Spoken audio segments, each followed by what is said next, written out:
This is the 10th and the last session of our course on the Byzantine Empire, and today we shall look at the final centuries, of which there are several.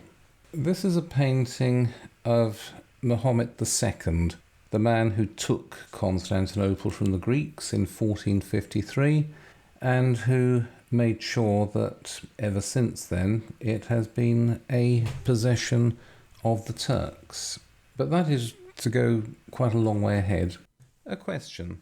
Did no one in the Byzantine upper classes realise the long-term danger, indeed the stupidity, of dispossessing the peasants and shutting down the armed forces and thereafter relying for defence on mercenaries?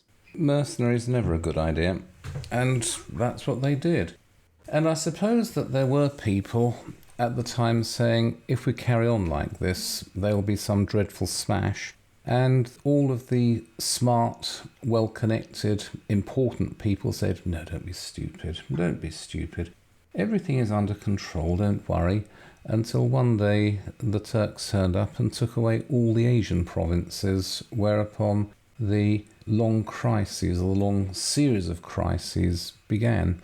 Let's begin with what happens in 1204. This is a completely unexpected disaster. Until the 1180s, it was possible for everybody, including most citizens of the empire, to regard the empire as the greatest power in the Eastern Mediterranean, a power which had been around since time out of mind. It was almost impossible for chroniclers to think of a time when the empire had not been there, rich and powerful and great, sometimes waxing, sometimes waning, but always there. Everyone had believed that the empire was the greatest power in the Eastern Mediterranean. It had always existed, and it always would exist. And then, within about a 20-year period, first of all, the empire's military strategies in Asia Minor collapsed, and virtually all of the territories regained since the Battle of Manzikert, the territories regained by Alexius Comnenus and his successors, were lost on a single day. And then the city itself fell into a round of political crises. The last serious attempt to stabilise the empire was made by Andronicus in the 1180s. Remember, he is the emperor who took power in a coup, and he had identified the empire's problems with complete accuracy, so far as I can tell. The wealth of the empire had been appropriated by a landed nobility and by a large bureaucracy, and used for purposes that were not in the empire's long-term interests.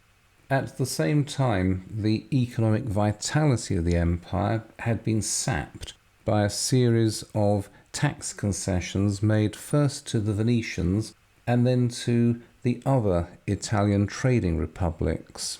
The solution was to reduce the power and the wealth of the nobility, and to reduce the numbers and the scope of the bureaucracy, and at the same time to bring about a more balanced relationship with the Italian mercantile republics.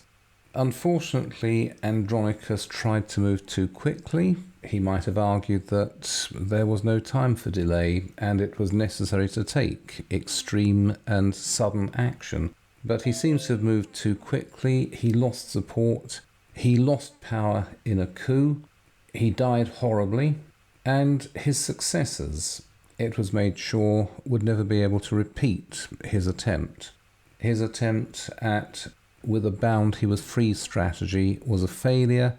The main effect was that the people in Constantinople, now a coalition of landed nobles, of bureaucratic administrators, and of course of the Italian mercantile representatives, made sure that there would never be another attempted reaction. So things drifted until the disaster of 1204, when it seemed that the empire had been brought to an end. The city was plundered, the city was burned, the empire was broken up into little principalities. The Venetians took everything they wanted, mostly the islands. But this was not the complete end. The Crusaders elected Baldwin, Count of Flanders, as the next emperor. He was crowned in Hagia Sophia on the 16th of May 1204 with full ceremony, and an attempt was made, not an entirely unsuccessful attempt, I might say, an attempt was made to maintain the empire as a going concern. It was, however, a going concern which would be run on Western lines. The administrative machinery was entirely abolished. In place of that, the empire was reorganised on Western feudal practice. Baldwin was the overlord of autonomous or semi-autonomous territories, and the new French and Italian rulers of those territories swore fealty to him. Baldwin lasted no time at all. He was captured very shortly by the Bulgarians, who had invaded Greece in support of their Orthodox brethren, and he died in captivity sometime in 1205, 1206. The Bulgarians wrote to the Pope saying that their Emperor Baldwin had died in captivity. There is a map showing the initial distribution of the imperial territories. Those orangey areas, those were more or less under control of the emperor in Constantinople. The yellow areas were feudal or semi-feudal states which had some kind of fealty with Constantinople, but that really is it for the moment. The Latin Empire, this ran for well over half a century, and it was an interesting and not an entirely unsuccessful enterprise. The Latin emperors of Constantinople, who begin with Baldwin I and end with Baldwin II, otherwise known as Baldwin the Broke, from which you can draw any conclusion that seems reasonable. The succession of the Latin emperors runs from 1204 to 1261. These emperors were assisted by a council of Western lords, and these Western lords included the Venetian ambassador, who was effectively co-ruler of the remaining empire. The Venetian ambassador enjoyed sovereign rights over those areas of Constantinople inhabited by Venetian merchants. The patriarchs of Constantinople were now Roman Catholic. The Orthodox clergy, they weren't persecuted, but they were simply disestablished. They were left alone, but they had no recognition by the new imperial state. The emperors were drawn mostly from the Courtenay family, French, generally weak, crises of legitimacy, shortages of money. They were not supported by their subjects, they were occasionally hated by their subjects. And the last emperor, Baldwin the Broke, survived by stripping lead tiles from the roof of the imperial palace. Towards the absolute end, he would also break up and burn the wooden furniture in the palace to keep warm. When he wasn't doing that, he was on long tours of the West, mostly Italy, begging for financial aid. On one occasion, he gave his son to the Venetians as pledge for a loan. So the Latin Empire, not a great success, except that it may have been slightly more popular with its subjects than we often give it credit for having been. And if you go to the great church, if you go to the Hagia Sophia, you'll see these great buttresses against the walls. These were built by the Latin emperors because the church was beginning to crumble with age. The weight of the dome was pushing the walls outwards, and the Western emperors commissioned engineers from the West to have a look at the structure. Their recommendation was buttresses, not flying buttresses, as you see in the later Western cathedrals, but great big heavy buttresses, which have done the job. 800 years later, Hagia Sophia is still standing. But this was not the end of the empire. What you have is the empire or the empires in exile. These emerge fairly quickly, and the Latin Empire is not strong enough to deal with them, not strong enough to conquer them or to reconquer them. Indeed, they are useful buffers against the Turks who are beginning to revive. You have three main empires. You have the Empire of Nicaea, which was the largest and the richest, and by far the most important of them. You have the Empire of Trebizond up here on the Black Sea coast, an empire which outlived the main empire itself. I believe it was brought to an end in 1461. And then to the west you have the Despotate of Epirus. These are left in peace. They're allowed to grow and grow until eventually the decline of the Latin Empire and the growing wealth and confidence of the Empire of Nicaea allows a degree of restoration. Here is a picture, bottom right of the slide, of Michael VIII. He looks like a model ruler, standing in a garden. He looks rather Western, doesn't he?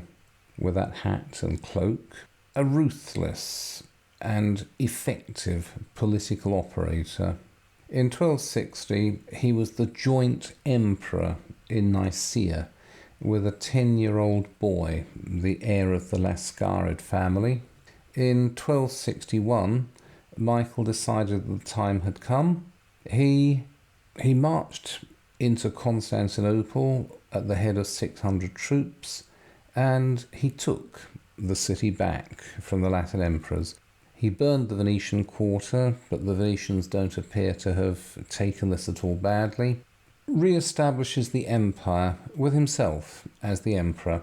His young co-emperor, he comes to an unfortunate end. On his 11th birthday, Michael's present is to have him blinded and stuffed into a monastery. Michael now rules the sole emperor. He's excommunicated by the patriarch for the wicked things he's done to that poor young boy. But Michael's response is to depose and replace the patriarch. Constantinople itself is largely in ruins. Michael's response to that is a program of lavish rebuilding. It looks in the short term as though he has pulled everything back together. He has re-established the empire as an Orthodox Greek state, an Orthodox Greek Christian state with himself at the head of it. He immediately engages in great power politics in the old sense, alliances with the Mamelukes in Egypt against Venice and then against the Turks. Although he has small armed forces, these are supplemented by a complex and often baffling diplomacy of promises and subsidies and bribes. The greatest achievement of Michael's reign, well, there are two great achievements of Michael's reign. The first is to reassemble as much of the old empire as he can, and his restoration of imperial rule over much of Asia Minor is impressive, and his eventual retaking of southern Greece and the Peloponnese, that also is impressive. His other great achievement is the Sicilian Vespers, 1281. Just because the Greeks have re-established themselves as the emperors in Constantinople does not mean that those Westerners who fancied themselves as emperors of Byzantium gave up and went away. There are continued attempts by men who believe that they have a better legal right, or that they can establish a better right of possession to the empire than the actual emperors, to reconquer the empire, to repeat what was done in 1204. One of the most important of these was Charles of Anjou, who died in 1285. He wanted to mount a full-scale invasion of the empire and to take Constantinople. Michael in Constantinople got wind of this, and there was not much that he could do about it. He didn't have the men or the money to fight off this attempted invasion. Instead, it seems that his agents set up an incident in Sicily where the Western invaders were gathering. It looked like a rape, an attempted rape. A French soldier, here's a representation of it. A French soldier, somebody who was never identified, laid violent hands on a married woman at Vespers in Palermo. The husband, the outraged husband, drew his knife and killed the soldier. There was an immediate scuffle between the soldiers and the Sicilians in the church, and this led to a general massacre of the French in Sicily, the total breakdown of French rule over Sicily, and the end of any attempt at an expeditionary force to invade the empire. Michael VIII wrote in his autobiography, "Should I dare to claim that I was God's instrument to bring freedom to the Sicilians, then I should only be stating the truth." There it is. But this is really the last great achievement of the Byzantine Empire. The problem that Michael will not face, and the problem that his successors will not face properly, is that times have altered. In the ancient world, or rather in the world of late antiquity, the Eastern Roman Empire was of course the hegemonic power in the Eastern Mediterranean. It was the power in the Eastern Mediterranean. Even at its lowest ebb in the 8th century, the empire was still an empire in itself. It was still great and wealthy in relation to most of its neighbours, and as long as they didn't combine against it, it was a match for its various Islamic enemies. And then during the long recovery of the empire between the 8th and the 11th centuries, the empire was naturally the greatest power in the Eastern Mediterranean. It was the master of its own fate. Now, in the 13th century, it no longer has that luxury. The empire is weak. The empire is squeezed. It's squeezed between the reviving Turks and the Islamic powers to the east, and a West in which things are happening that have no precedent in world history. The empire needs to choose. It can't stand alone as a great power. It no longer has the wealth. It no longer has the physical resources. It needs to make a strategic choice. It can become protected and subsidized as a subordinate outpost of Western Europe against Islamic expansionism, or it can make an arrangement with the Turks in which it loses its political independence but is able to maintain its Greek religion and language and general culture. There is no third way possible. Michael and some of his successors are very clever and resourceful men. They have given us the expression Byzantine diplomacy, but there is only so much that diplomacy can do. The idea is not to commit to the West or to the Turks, but to try to keep them at an equal distance in some complex diplomatic ballet in a tightening circle, and hoping that something will turn up.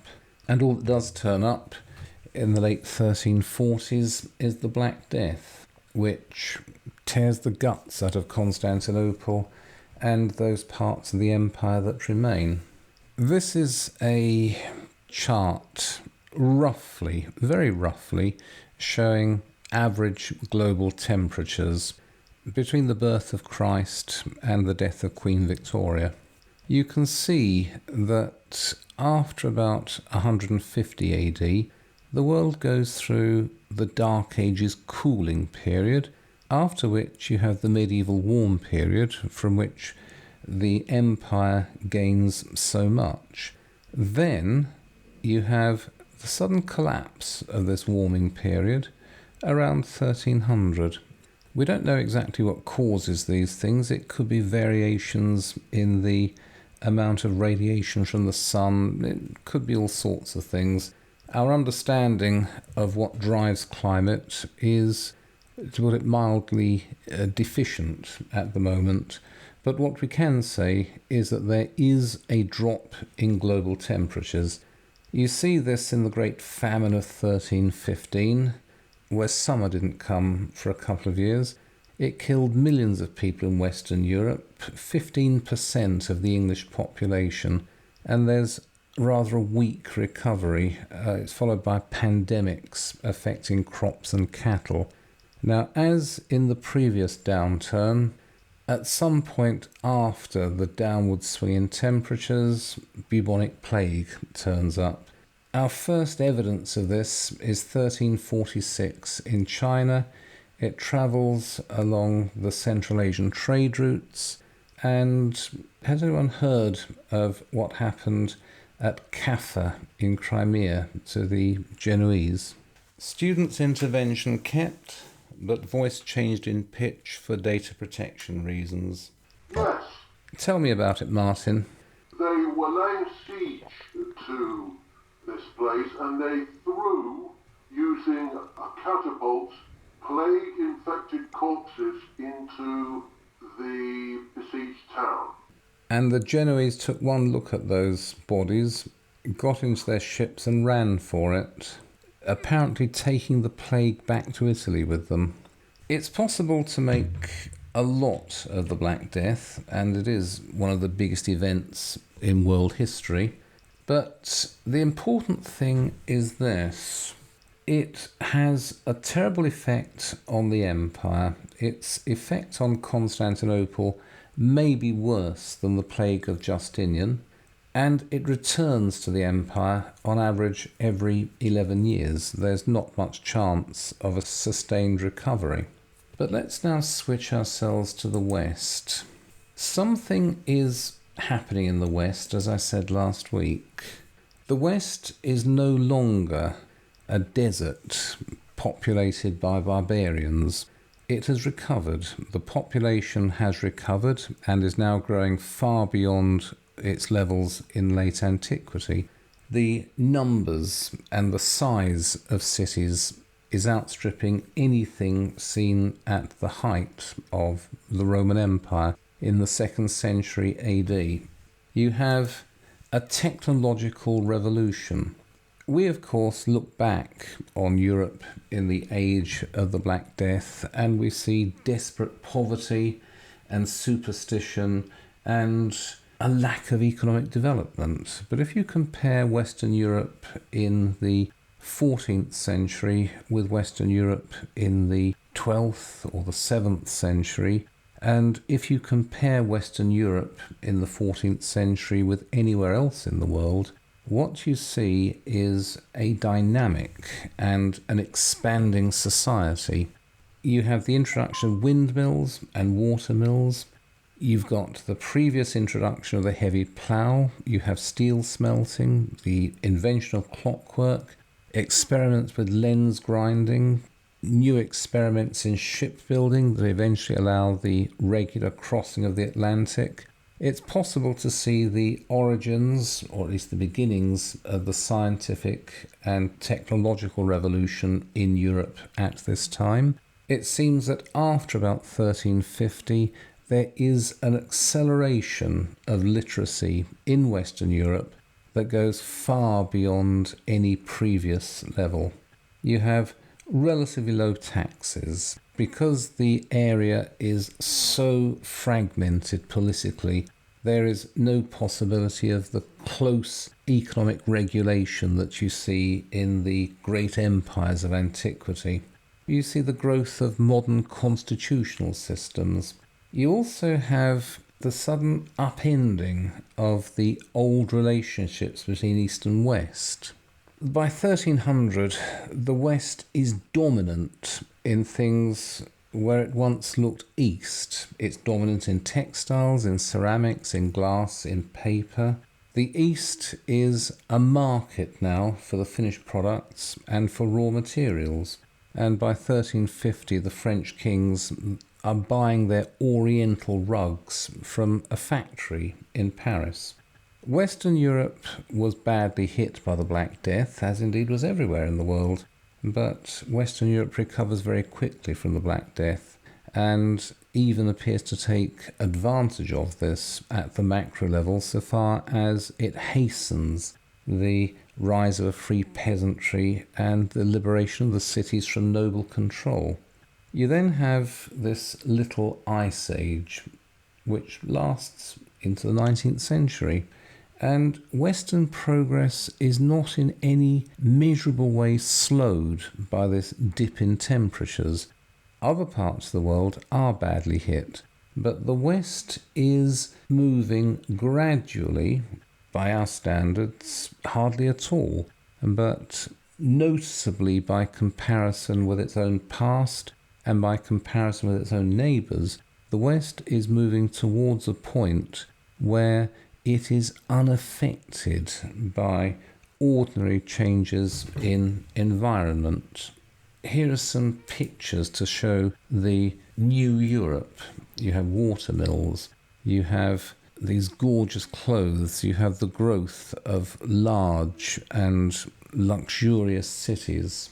But here you also have an interesting indicator of economic development. This shows the diffusion of mechanical clocks between about 1200 and about 1450. You can see that mechanical clocks are all over Central Europe and all over northwestern Europe, with a great cluster of things in Belgium and Holland, many of them in northern Italy. As you get east of Vienna, the number of mechanical clocks grows smaller and smaller, and as you move down into the Balkans and into the Empire, you see nothing, no mechanical clocks. The reason why mechanical clocks are so important is that the presence, not of one clock, which may be imported, but the presence of a number of mechanical clocks shows the presence and growth of the steel industries needed to produce the springs and housing. It also shows that time is now regarded as so important that it must be accurately measured down to the second. It also shows the general infrastructure of institutions and technology that support a dynamic and expanding society. For a long time, the Westerners are too busy fighting each other to make much of a mark on the outside world, though we mustn't forget the Crusades. But for a long time, the Westerners are too busy fighting each other to make a mark on the outside world. But there is no doubt that a new power or a set of new powers has arisen in the world, and that this must be taken into account. And this is something far beyond anything the empire itself can show or has ever been able to show. It's also far beyond anything the various Islamic powers can or ever have shown. It is no longer possible for the emperors and their advisors to ignore what's happening in the West. It's no longer possible for the emperors and their advisors, when they do pay attention, to interfere with what is happening in the West and to turn things to their advantage. The empire suddenly finds itself a very poor relation of the West. Indeed, the empire is now a cultural satellite of the West. After 1261, the restored empire sends a continual stream of diplomats and scholars to the West. These people always come back astonished at the size and the magnificence and the wealth of these Western cities. Venice, of course, but Florence, Genoa, even Paris, and sometimes London. And there is now a general adoption by the higher classes in Constantinople of Western clothing. You see the use of Western literary forms in Greek. You can see a growing fashion for Western music. There are jousting tournaments in the now ruined Hippodrome. You then have something of great but difficult significance. It's difficult to talk about it, or rather it's easy to talk about it, but it's difficult to work out exactly what it means. Until about 1300, it had been a settled view of the Greeks for 2,000 years near enough, that they were the whole of civilization. Certainly it had been for 1,000 years the view that the empire and its church were the last words of God to the world, and that outside the orbit of this Orthodox Christian and classical civilization, there was nothing except a desert of barbarism and heresy and outright infidelity. It was sad, it was galling that the Westerners might be richer and stronger, that they might have been rich enough and strong enough to do what they did to Constantinople in 1204. But ultimately, these Westerners were still barbarians. They were still inferior in all those areas that really mattered. And then in the 1370s, a man called Demetrius Kydonis, he was given the job of managing the emperor's Latin correspondence with the Western powers. To do that, he had to learn Latin. He engaged a Dominican teacher and learned Latin. His teacher gave him the Summa Contra Gentiles of Thomas Aquinas to translate from Latin into Greek. I'm sure it's an excellent way of improving your Latin. The translation of Aquinas into Greek was published and read, and it sent a shock through the entire Orthodox world, or through the entire Orthodox world that used Greek. What it showed was that the Western scholastics, in and around the University of Paris, had blended Aristotle and Scripture to produce a completely new and rational grounding of faith. Nothing like this had ever been tried before. Indeed, nothing like this had ever been considered. It had a depressing effect. And now we come to the church councils, because this is something on which Western aid turns. At the First Ecumenical Council in Nicaea in 324, the Western bishops had attended, and they had mostly remained quiet as the arguments were conducted by the Greek bishops, in Greek of course. The Pope had of course to be brought on side to assent to the final decrees, but apart from providing voting power to the winning side, the Westerners took no real part in those theological discussions. And in most other theological discussions during the next 1,000 years, the Westerners were outclassed by the Greeks in terms of their knowledge of Scripture and their understanding of the Church Fathers and of the general philosophical underpinnings of Christianity as it had grown. Now, in the 14th century, at every meeting of the Eastern and Western churches, the Western delegates were vastly more sophisticated in their understanding of both the Latin and Greek Church Fathers. It was possible for the Easterners to produce a text and say, there, this proves our point, we're in the right, you're in the wrong. Look, this was said 1,000 years ago by one of the Church Fathers.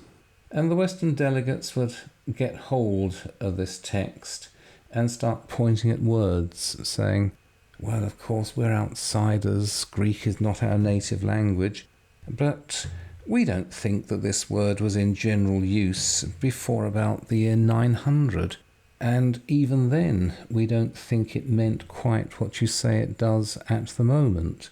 And if you compare these two passages side by side, you can see that there is a complete break in the nature of the language. Without going into too many incidentals, it is our settled opinion that you forged this text a couple of days ago, and so our advice is to go away and think again. This went on. The Greeks for 2,000 years had considered themselves effortlessly superior to everybody else, in particular the Western Latins. When the Romans had conquered the Greeks in the 3rd and 2nd centuries BC, the Romans had dominated the Greeks, but they had always deferred to the Greeks in cultural matters, and the Greeks had always been allowed to feel themselves immensely superior to their Roman rulers. The Westerners who had dealings with the empire after 1261 showed that they were themselves effortlessly the masters. The empire was flattened by the new civilization that had grown up in the West. It flattened them at every dimension. It was richer, it was stronger, it was more technologically advanced, it had a better understanding of the theological underpinnings of the various disputes between the Eastern and Western churches. There was nowhere for the Greeks to go where they could feel superior, except of course insofar as they still spoke Greek and they could still be flattered by the attentions of Western scholars who are now very much interested not in Byzantium but in the ancient Greek classics. This does not mean that Byzantium in its last centuries was degenerate, not in cultural decline. Look at this. This is from the Chora Church, painted between 1315 and 1321. And this is easily as good as anything that you'll see in the early Italian Renaissance. If you look at the literature of late Byzantium, you'll see again that there is a growth, there is progress, there is an increasingly fluent imitation of Western models and an increasing fluency in the use of the classical heritage to produce new works. But this is something that takes place in an empire that is in headlong and irreversible decline. The Byzantines are forced to choose. As I said, they must choose between Western protection or absorption into a Turkish Islamic empire. Both have their costs and both have their benefits. The benefit of accepting Western support is that Byzantium will remain part of Christendom. The problem is, what do the Westerners want? The West wants a number of things. The West is concerned by the growing strength of the Turks, and if you bear in mind that England and France are mostly at war in this time, and that is two of the main powers in the West is able and willing to combine in defence of the empire, or may be able and willing to combine in defence of the empire. But the price of this is the ending on Western terms, that is, on terms set by the Pope, of the Great Schism of 1054, when the Eastern and Western churches had excommunicated each other. The price of Western support, and Western support could be overwhelming and sufficient. The price of this support was unconditional submission to Rome. The emperors, who are desperate, are willing to go through the motions of submission, and there are at least 4 times when it seems that the emperors have agreed that they will bring the empire into full submission to Rome. The problem is that, apart from the emperors, nobody else in the empire had any interest whatsoever in submission to Rome or even compromise with Rome. Virtually all classes in the empire refused to recognise any agreement of any kind with the Roman Catholic Church. There is a fanatical and rising hatred in the empire of all things Western. Partly this is because 1204 has never been forgotten, but also because of the growing sense of weakness and of general inferiority.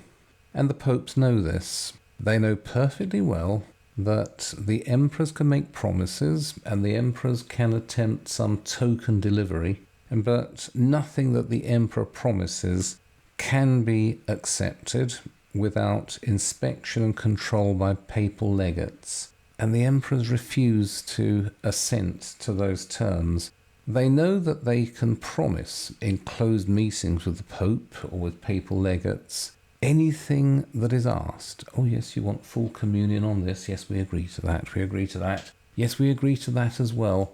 The emperors will agree to anything in a closed meeting, but if they were to publish this agreement and if they were to try to put it into effect, there would be an immediate revolution in Constantinople, and there is therefore no point in even discussing these matters with any hope that they can be settled. The emperors refuse the terms. In practice, they refuse the terms. In principle, they're always willing to compromise. They're always willing to surrender, to roll over. But in practice, they refuse. They refuse because they know that a published acceptance of the Pope's terms would be the end of them on the throne. But they also doubt the ability of the Westerners to combine. They know that if the Westerners were to combine, as they did in the First Crusade, then the Turks would be probably driven far back out of the Near East. But they just doubt that the Western powers are interested in settling their own differences and turning outwards in defence of the empire. What can they do? The answer is not much. Here's one of the last efforts the empire made at diplomatic outreach. In 1399, the Emperor Manuel, he sets out from Constantinople for a 3-year tour of the West. Constantinople is under a loose siege by the Turks, but the Turks are not serious about taking the city. However, the Turks do control the European as well as the Asian shores now. There is no serious chance that the Turks will take the city, but the empire is rapidly shrinking to the status of a city-state. Manuel knows that the Turks will eventually go away, and this siege is not of critical importance. But the empire is weak. Indeed, the empire is not merely weak. The empire is now without any means of its own defence. It needs external help, so he visits Western Europe. He visits the Italian states. He visits France. On the 11th of December 1400, he crosses from Calais to Dover. He's met by the prior of Christ Church in Canterbury. He's then met by Henry IV on Blackheath, and he's escorted into London, where he's received with great pomp. He's then put up in Eltham Palace, which is now in southeast London, and he is treated with the greatest consideration. Wherever he goes in Europe, he's loaded with honour and with fine personal gifts. Because it's 1400, we're now into the early Renaissance. The Westerners, among whom this emperor is moving, are thrilled by the presence of an actual Roman emperor. And when he comes to England, everyone is very thrilled because this is the first emperor in England since Constantine the Great had been acclaimed emperor in York in, I think, 306. The first Roman emperor in England for just over 1,000 years. And so the emperor passes a very nice Christmas in Eltham Palace and London. Although he doesn't know English, and although he doesn't know Latin, and although Henry IV doesn't know any Greek, it doesn't matter, because there are some very clever scholars all around who are perfectly capable of interpreting backwards and forwards between Latin and Greek and French, and perhaps even Greek and English. There are some interesting historical accounts on the Byzantine side of Manuel's visit to England. The Greeks were very impressed by the size and wealth of London, and by the open friendship shown by Henry IV. But although everyone is thrilled to have met a real live Roman emperor, nobody is willing to do anything for him. No one's willing to do anything to save his empire. Manuel leaves the West, loaded with honours and loaded with personal wealth, and loaded with rather vague promises, but with no definite commitment of military support. When he gets back to Constantinople, as expected, the Turks have raised the siege and gone away. They had trouble elsewhere, as one often has. But it's plain that the West will not help the empire without full conformity to Rome. It's probable that not even if there were full conformity with Rome, the West would be willing to lift more than the occasional finger. This is the empire as it was around 1450. You'll see that it is now Constantinople and its hinterland and southern Greece, the Peloponnese, and a few of the islands in the Aegean, nothing else. It amounts to a city-state, not an empire. The reason the Turks haven't taken it, although the Turks surround it now on both sides, the Turks haven't taken it because it does involve a certain amount of difficulty to get through those big walls. And also, the emperors in practice are tributaries of the Turkish Sultan. They have not made their final formal commitment, but they are now willing to be regarded as satellites of the Turkish Sultan. And since the Sultan gets everything he wants of Constantinople, there's no point actually taking it. Until there is Mehmet or Mohammed II. He decides that it's time to bring the empire to an end. He wants Constantinople. Since the Black Death, Constantinople is a heap of ruins. It's a collection of villages within the ancient walls. Its population may be as low as 30,000. Mehmet becomes Sultan at the age of 19. He decides that it's time to finish this pretense of a Greek empire. But what he really wants is he wants that city. Just because the city as it is a shadow of what it had been, it doesn't abolish the fact that it has the most wonderful location, and that anyone who has that location will have an immediate accretion of power. So in 1452, the Sultan begins siege works outside the city. The last emperor, Constantine XI, sends frantic begging letters to the Western powers. The Pope sends a small force of archers and some provisions, but no one else lifts a finger. The Venetians do consider support, but by the time they've finished debating whether they should help and to what extent they should help, it's too late. On the 2nd of April 1453, Mehmet arrives outside Constantinople with an army of 80,000. He calls for the city's immediate surrender. The city has an army of 7,000, a third of these foreigners. The emperor closes the gates and says we will never surrender, but the outcome is never in doubt. You still have those great Theodosian walls, those walls which have protected the city since late antiquity. But the Turks also have artillery. They've bought cannons from the Italians. They've bought in the support of Italian artillery experts. There are gigantic cannon outside the walls, pounding these walls of Theodosius into heaps of dust and rubble. The siege goes on for about 3 months, but the outcome is never in doubt. Then, on the last night before the Turkish assault, there's a last service in Hagia Sophia, and for the first and only time, the Eastern and Western Christians pray together at the high altar. But that's it. The 29th of May 1453, the Turks break in, the emperor dies in the fighting.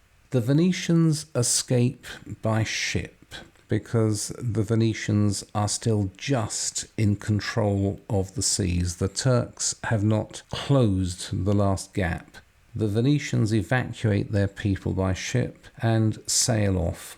There are 3 days of looting, but this is according to ancient custom. Cities which do not surrender at the first request and which are not able to negotiate a surrender after the beginning of the siege may be sacked if they're taken, and Mehmet allows the sack of Constantinople to go on for 3 days.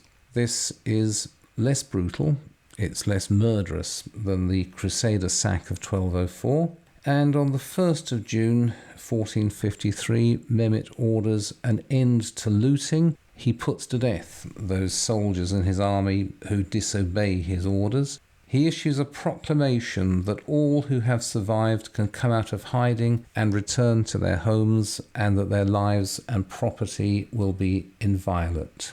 But then you see, Mehmet doesn't want to destroy Constantinople. He wants it as the capital of his empire. And that's what he does with it. He begins a rebuilding of the city on a scale that hasn't been seen since the time of Justinian. And within 30 or 40 years, by the end of the 15th century, the population has recovered to its ancient levels, and Constantinople is once again the largest and the richest city in Europe. It's soon filled with Western ambassadors and merchants, and they're all there looking to get favour with the latest heir of the Caesars. And that is how Mehmet regards himself, and in some degree, that is how all the Turkish sultans regard themselves. Mehmet himself is fluent in Greek, Latin and Italian. His favourite reading is Arrian's Life of Alexander. One of Mehmet's first acts is to seek out George Gennadius, a Greek scholar. He appoints him patriarch. He appoints him patriarch with these words: "Be patriarch with good fortune, and be assured of our friendship, keeping all the privileges that the patriarchs before you enjoyed." Although Hagia Sophia is turned into a mosque, which it is again, the Greek church is re-established and protected. It is the political institution to which the Greeks look. This is how the Turks governed their empire. They governed it by giving all of the subject nationalities their own ruling classes, and their ruling classes were then responsible to the Sultan. The Greek church is established, the Greek church is protected, the Greek church is beyond the reach of the Pope, and the Orthodox Church now formally denounces the Acts of Union agreed at the Council of Florence. It turns its back on the West. It pays no further attention to developments in the West. The Greek Church, the Orthodox churches, are undisturbed by the theological upheavals of the Reformation because they're not interested in them. Nobody in the Orthodox churches can read Latin. Nobody has any interest in matters of justification by faith alone or defences of church tradition as mediated through papal supremacy. None of this is of any interest to them. They're not affected by it, and they don't want to know about it. And the Greeks do well in this new multinational empire. They're not the heads of it anymore, but they are an honoured and protected part of the new empire. Constantinople remains a largely Greek city well into the 20th century, and when the Turks conquered Egypt in the 16th century, one of the first acts of the new Turkish rulers of Egypt was to dismiss the Monophysite patriarch of Alexandria, a Coptic patriarch, and to replace him with a Greek patriarch. Indeed, by the 18th century, Greeks had pretty well taken over the administrative class of the Ottoman Empire. In 1453, Lucas Notaris, one of the ministers, had said, "Better the Sultan's turban in the city than a cardinal's hat." And he got what he wanted, and it's difficult to say that the Greeks felt that bad about it. Look at that mosaic on the wall of a church somewhere. And look at this letter, look at this encyclical from the Patriarch of Jerusalem in 1798. "Behold how our merciful and omniscient Lord has managed to preserve the integrity of our holy Orthodox faith and to save us all. He brought forth out of nothing the powerful empire of the Ottomans, which he set up in the place of our empire of the Romaioi, which had begun in some ways to deviate from the path of the Orthodox faith. And he raised this empire of the Ottomans above every other in order to prove beyond doubt that it came into being by the will of God." If you take the line of Greek nationalists since the early 19th century, you will see the Turkish rule of Greece and of the Greeks in an entirely negative light. But this is not, it seems, how many prominent Greeks regarded Turkish rule before the 19th century. It seems that the Greeks had made the choice, first put to them in the early 13th century. Either they could become a protected outpost of the West, a subordinate protected outpost of the West, or they could give in to the Turks. And the Turks would allow them no political independence, but the Turks would allow them to maintain their language and faith and culture undisturbed and uncorrupted. That was the choice given to the Greeks in the early 13th century. That was the choice that the Greeks made in the 15th century. And that is a choice from which the Greeks only thought of deviating from in the early 19th century. But that is another matter. Here's the gravestone, the last emperor, Ferdinando Palaiologus, who died in 1656 and is now buried in Barbados, the last claimant to the imperial throne. And I suppose that's it. That is the end of the Byzantine Empire. Oh, here's an interesting quote. A Russian monk, Greek name though, Philotheus. A Russian monk, Philotheus I, in a 16th century address to Tsar Ivan III, "So know, pious king, that all the Christian kingdoms came to an end and came together in a single kingdom of yours. 2 Romes have fallen, the third stands, and there will be no fourth."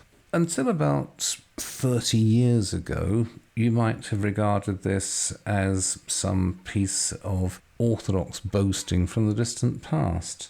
But Russia is now once again an Orthodox Christian state, and it does regard itself as very much the Third Rome.